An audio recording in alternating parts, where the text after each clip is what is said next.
Hey, welcome to a special edition, shorter version of the Diamond Cutter Wrestling Podcast, America's #1 cure for insomnia. Right here is Mark Rodriguez, and with me are... Johnny Rodriguez. Jupi Chan, but I don't know if I'm there, so hi. You already know who I am. I am the real deal, DJF.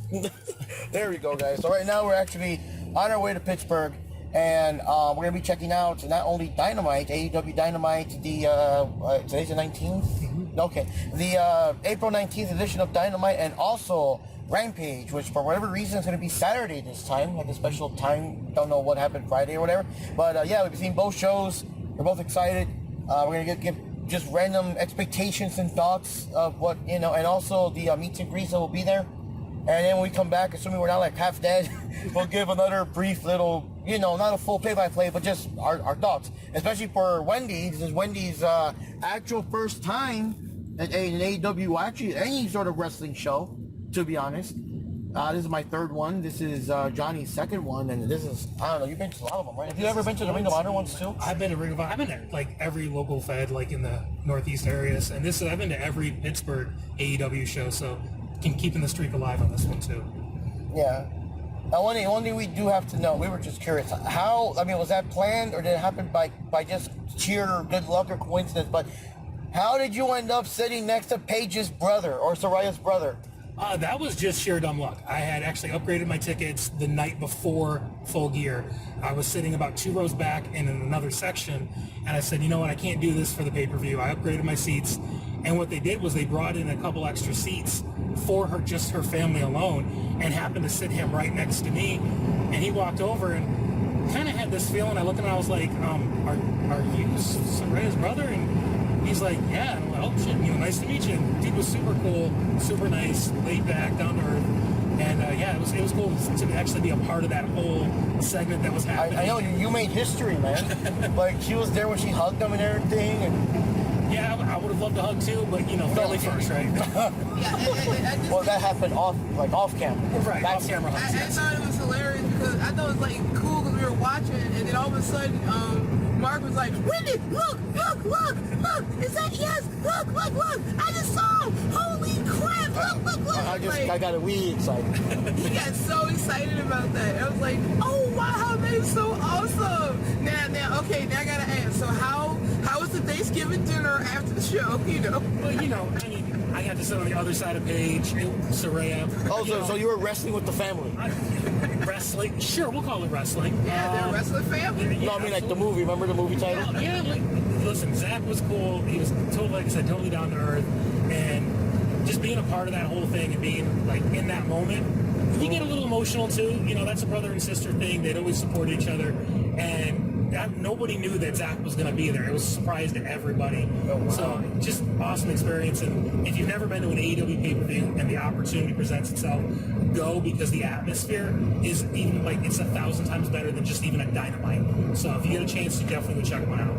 Now here's a real question, because I know the camera, obviously during Paige's match, they'll focus on him during that match in particular. So was he there for the whole thing, though, or did he kind of just leave after the Saraya match was over? No, he solely came in just for that match and left. Just like when, I think it was Rampage the night before, JWoww was in attendance from Jersey Shore. She came out, they brought her out long enough to watch her boyfriend Zach wrestle, and then she was gone. So they do the same thing with Jungle Boy's family, too. They come out long enough for him to do his match, and then they're out, too. I think it's just so they don't get bothered. They're not bugged throughout the whole show. Yeah. They can go backstage with their family. So yeah, just literally just one match instances. They don't hang around for the whole show. Yeah, I'm always curious because the camera never really, obviously other things, other wrestlers, other focus, they never really pan back. So I'm wondering, I was going to ask you that, did he stay for the whole match? Or the whole event, I should say. But, yeah, just the match. But yeah, so in tonight's episode, I don't remember offhand all of them, but I do know that we're going to have, what's his name, Daddy Magic, and is it like Daddy Cool, right? The other guy? With the suspenders? Cool Hand Angelo Parker, Daddy Magic, Matt Menard, and who's that other? Oh yeah, it was Jake Hager. Yeah, Jake Hager. He likes that hat, man. I can't believe he's still employed. I know. And they're gonna go versus the Acclaim and Daddy Ass, and this time Daddy Ass will actually be wrestling too. He won't just be in the background. So that's pretty cool. Have a 3-on-3. We're gonna hear from FTR. We're gonna hear from Kenny Omega and the Elite, the Young Bucks. We're going to hear someone else. I think MJF's going to be there most likely. I don't know if it's MJF. I know there's supposed to be a face-off of 2 other people there tonight. Oh, Jericho and Adam Cole. Yeah, baby. And, Wendy, you got the images, right? The image I sent you? Yes. And we can read out did we miss out any match? Oh, of course, a big one that I'm really surprised. Of course, we've already established that DJF already met Saraya, or was in the presence of Saraya and all that. So this one, we're going to have Toni Storm and Ruby Soho going up against Britt Baker. You know what to say, Johnny? DMD. And Jamie Hayter. And they're going to go, against each other. And technically speaking, Saraya herself will not be wrestling, but she's part of the Outcast. So, of course, she will be there to loiter and cheat and backstab and whatever. So, at least for us, it'll be the first time we've ever seen Saraya, like, in person doing, XYZ. So, that's fucking awesome. And, I remember... Oh, yeah. Powerhouse Hobbs and Wardlow. Good, yeah. The other matches, you got, of course, we already mentioned the Acclaim and all of that. So. Yeah. Jay White, against Commander. Oh, yeah. Jay White tonight. Yeah, the debut of Jay White. That's going to be great. Yeah. Already mentioned, I was surprised. So many rumors that he was going to go to WWE, then all of a sudden he's all elite. Like, oh, shit, Yeah, apparently what happened there is, I guess the rumor is he had heard Vince was coming back. And when that happened, he was basically like 75% going to sign WrestleMania weekend. And when the rumor came back that Vince was there and going to be back in creative and everything, he was like, I'm good. And just opted to go be elite. So I'm all for it. Why not? Now, why did he do that for? He knows that WWE is good shit. He probably thought it was just AJ Styles with a haircut or something. I don't know the difference between half those New Japan guys. No. But we also have at least a sneak peek is for Rampage. They announced Hijo del Vikingo versus, I forget who opponent was. Versus Jalistico. But so far, at least as of this point right now of us recording or whatever, I don't think they announced any other Rampage matches. They'll probably announce them, obviously, you guys watching TV and stuff. So here's hoping that Willow shows up. I like Willow. Oh, I love this Willow. Me too. I love the energy she brings out. Yes. And, we don't know if we're going to be on TV or not, but we got, like, Ricer seats, which is, like, the closest I've ever been. So hopefully it is close enough. I'm not sure. I made a sign that says, I know what makes Daddy Magic's nipples hard. So I hope that that's a unique enough sign that draws attention to it. I'll, of course, wave it, especially when his match comes up. And Wendy made a, she came she came from her state to see Daddy Ass, and do some scissors there. And Johnny, of course, also flew in from where he's from to see... DMD. I know. I see the DMD mark. I'm just getting a feeling inside. Yeah. He might be a Britt Baker fan. I don't know. Hey, he got to meet her and they actually had a decent conversation, like a full-on conversation at the Steel City Con last time. And then she tried to book him for an appointment, knowing her. So, oh my God! Yeah. Trying to gain new clients. She's there you go. There you go. Shit. But then the last thing before we cut this off is meet and greets. We got what do you name them?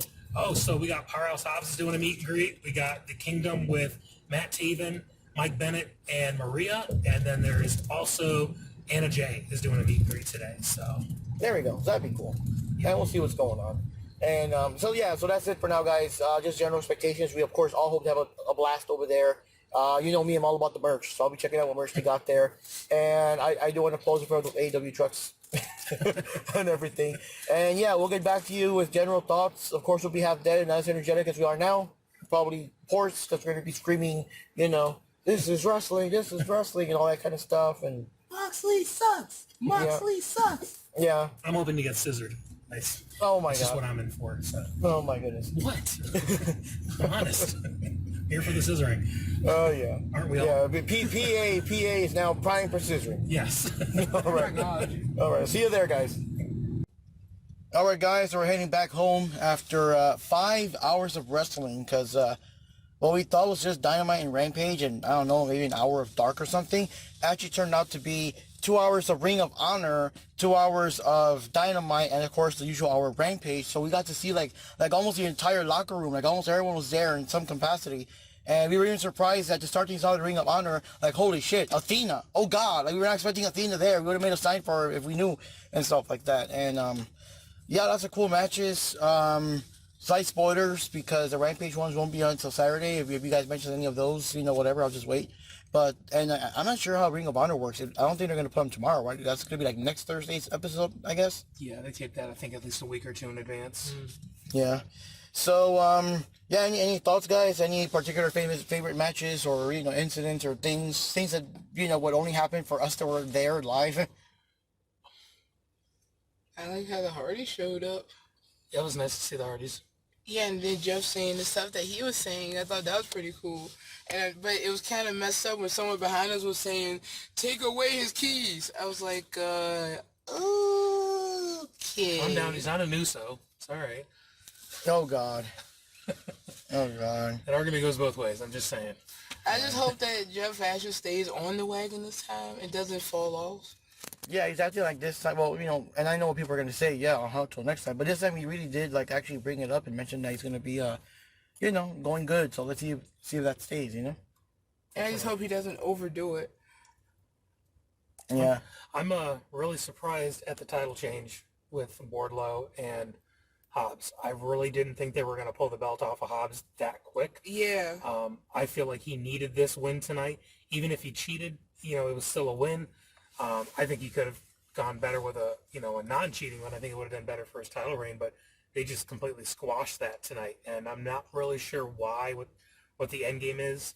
I think Wardlow could be a main eventer, so you got to get him away from that TNT championship. That's a mid-card belt. He doesn't need to be carrying that. Let Hobbs feud with other dudes. There's just no need for him to have that belt, but they pulled the trigger. He's got it now, and we'll see what happens from there.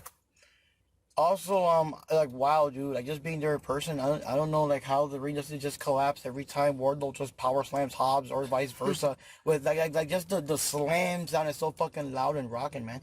And also, I was surprised that, you can actually feel the heat from the pyro, dude. Oh, yeah, if you could feel it, imagine how that felt to me. Oh, yeah. Lord, that is some intense heat. My God, I never even thought of that. I mean, I guess, it makes sense, but, until you're there, So, two minor things that happened. There were these two old dudes with beards and stuff, and they were hardcore fans, but almost every match they were just yelling and screaming, all the stuff, Yeah. So-and-so sucks, so-and-so should retire, and a whole bunch of, crazy crap. Oh, don't forget there's the infamous, break his neck! Oh, they kept, every time someone did a pile driver, I was like, break his neck! It was someone they didn't like. Yeah. But, the cops, security, whatever, told them to, I guess, calm it down and also stop the language a bit, which is ironic because they didn't say anything, too bad compared. And then literally 5 minutes later, the people did something, and the wrestlers did something, and the crowd was like, holy shit, holy shit, holy shit. So it's like, make up your mind, guys. But, now I don't know if you noticed, I felt kind of, some sort of way about it. It was nice for me to finally see Julia Hart fight in person. She was wrestling against Kiera Hogan. And Rampage, spoilers, and these fuckers started playing volleyball in the crowd. Yeah. And I found that so that shit, keep that in WWE with your boring ass matches, but here, show some respect, And yeah, security came in and took it away. Yeah, they got some really good jeers for that one, that's for sure.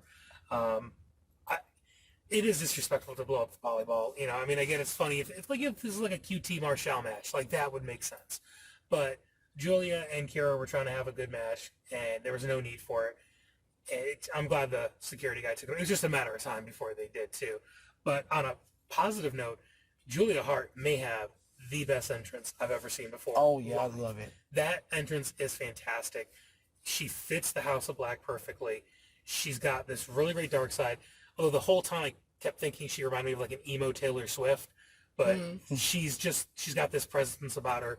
And it's just a great entrance, and I'd never seen it before. I don't normally watch Julia Hart matches. Yeah, so he's always on dark and dark animation, which is ironic, right? Going dark on dark, right? Yeah. I was glad to see her, too. I was really glad to see her finally, do something. You drove a little out of it, but I was glad to finally, see that. There's a lot of good female matches that were tonight, and the one positive in my book was no Jade Cargill, so that's a plus. I'm sorry, guys. I'll never understand the draw on her. She looks like $1 million, but she wrestles like she's 10 cents, and it's horrible, and she's not getting better. It's the same thing every match. I don't know what the draw is. I don't know if it's just Tony's attempt to have his own Bianca Belair out there and continue milking it, but I don't see her draw. There's a lot of other talent on the card that could carry that belt, and this whole streak that she's on, it's lost its luster. It's not even fun at this point. it's just done for a story for her. She's not gaining anything out of it, and she's actually turning off a lot of people because of it. So I don't know if Ty is going to be the one to break it, but I know the rumor for the longest time was it was going to be Chris Statlander when she came back, but she's got to stay healthy to do that. Yeah. We also got to see Sky Blue going up against Diamante. Oh, yeah. I'm a big Diamante fan. I wish it would be more on TV.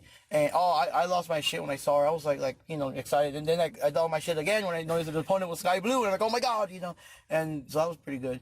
And I'm actually liking all the beef they're having with Jungle Boy, with Sammy Guevara, and Darby.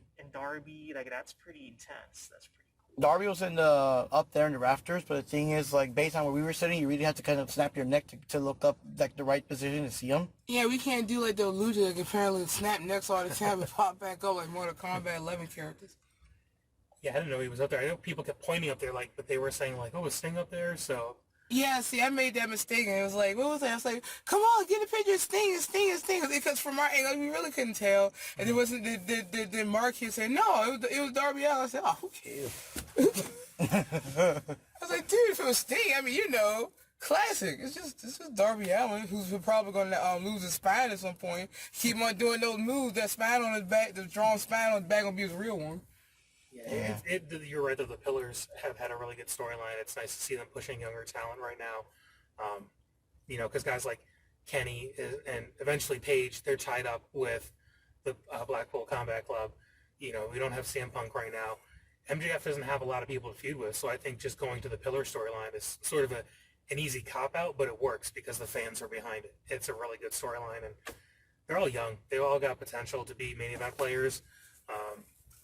I don't know if Jungle Boy is there yet. I don't know if he ever will be, but at least his promos are getting a little bit better as time goes on.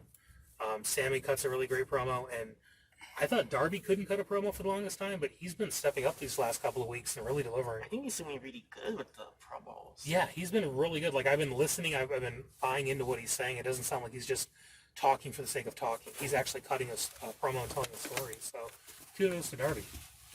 Also, any thoughts on the bizarre team up with MJF and Sammy, which kind of doesn't make sense because in the end, Sammy's gonna have to go after him for the title anyway. Listen, if you don't see what MJF is doing, let me explain it to you.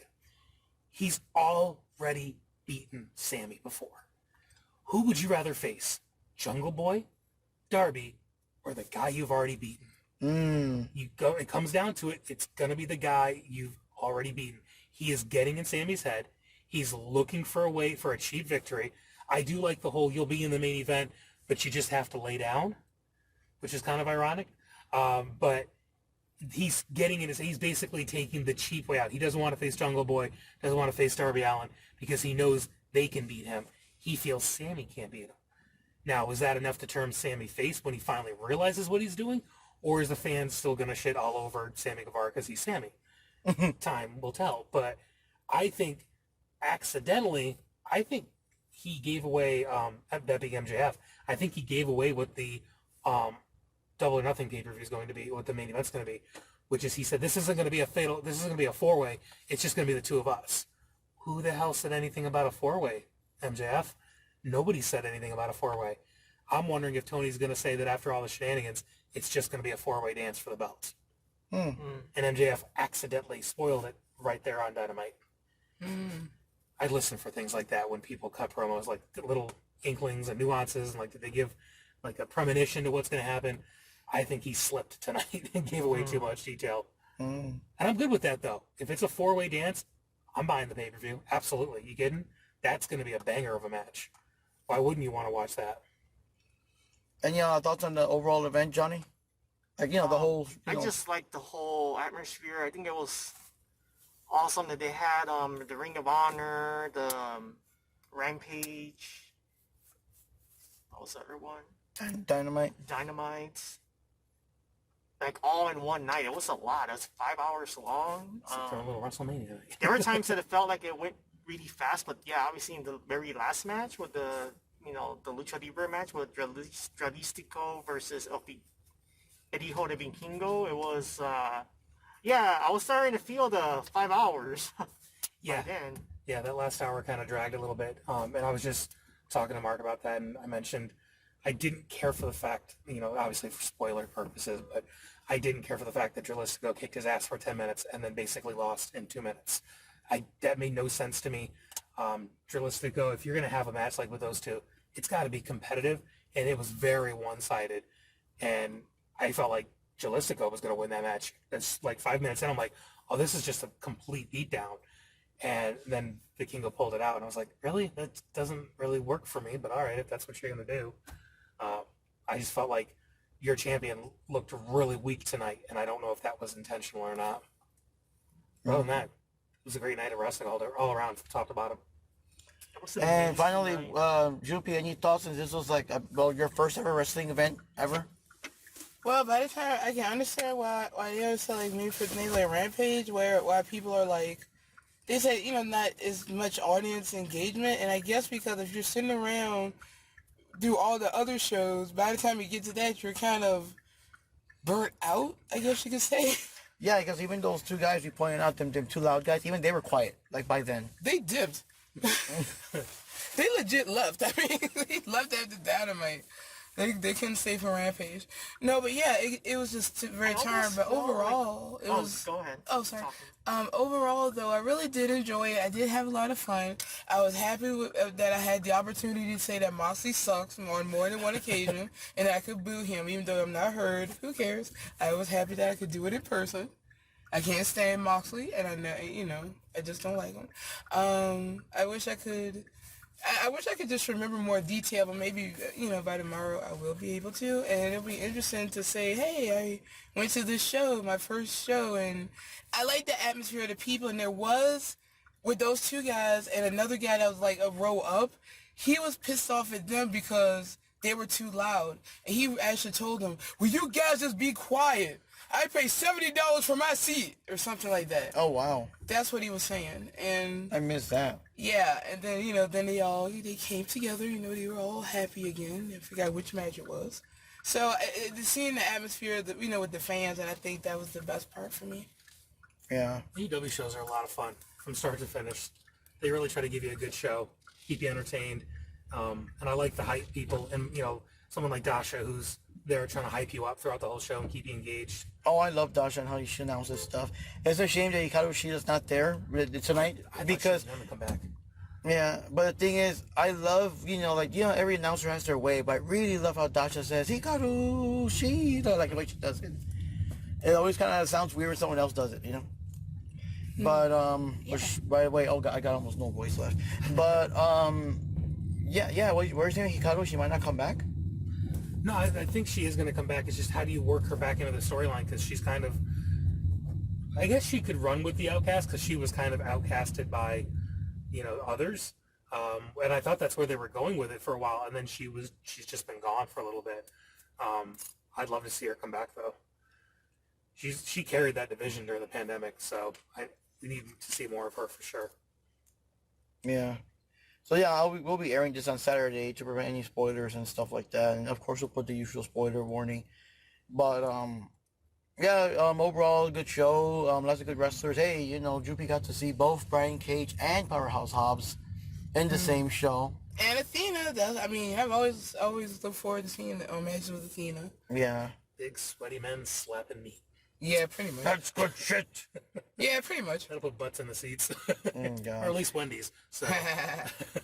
Oh, God. Oh, and then we got to see, like him or hate him, it was still cool that Moxley walked literally, like right, past our row. Yeah. He does that whole walk through the audience thing. That was kind of cool. Yeah, I thought that was awesome. I was like, oh, wow, he's here. I can boo him. Who's booing? Yeah. Now, I put my foot out so I trip him up. But anyway. And then let's see how he handled that. If he's supposed to be so big and tough. Probably whine and cry. Anyway, I'm done. It's lady. Yeah. So yeah, that's basically it, guys. It's a good episode. Obviously, Dynamite was live. Ring of Honor will be next Thursday. And Rampage will be this Saturday. Oh, yeah. And then there was Toni. It was also nice to see Tony Khan show up and, try to, hype up the crowd. And I'm just trying to see how long before he actually blinks because, that's the drinking game for me with him. How long before Tony called Blinks, and how much did he do in the back before he came out to make any announcements or talk at all? It's so aggressive and so hype, and it's freaking amazing. I always think that, like, whenever a wrestler has a bad match or something, it's because he was challenged to, like, either you do this match or try to beat Tony Khan in a, like a staring contest. Horrible way to die. Man. But, yeah, there we go, guys. Oh, also, I was surprised that, because that last match, the semi-last match, the one that was with Tony Nese and all them, and I was thinking, like, wow, there's only, like, there's 2 minutes left, and I'm like, I'm confused. Wasn't Hijo de Vikingo and Jalisco supposed to wrestle tonight, too, and everything? So I'm assuming that, with all the edits and junk, they'll cram it into an hour, pre-filmed and stuff. But, yeah, I was surprised he actually went over. So there he was, 5 hours, over 5 hours of wrestling. But yeah, that's it, guys. We had a good night. It's cool. We're going to drive home. We're going to obviously focus more on the road and stuff like that, because that's important. And it's pretty late at night and everything. And yeah, we'll see you next time for another episode of the Diamond Cutter Wrestling Podcast. Actually, in May, they're already going to have the next pay-per-view. So, of course, we'll do our predictions then and come back and talk about the actual event. So, any final closing thoughts, guys? I'm Mark Rodriguez here signing off. Deuces. I like the whole, wrestling thing, AEW, Ring of Honor. It's pretty awesome. I actually like that they're doing the Ring of Honor thing.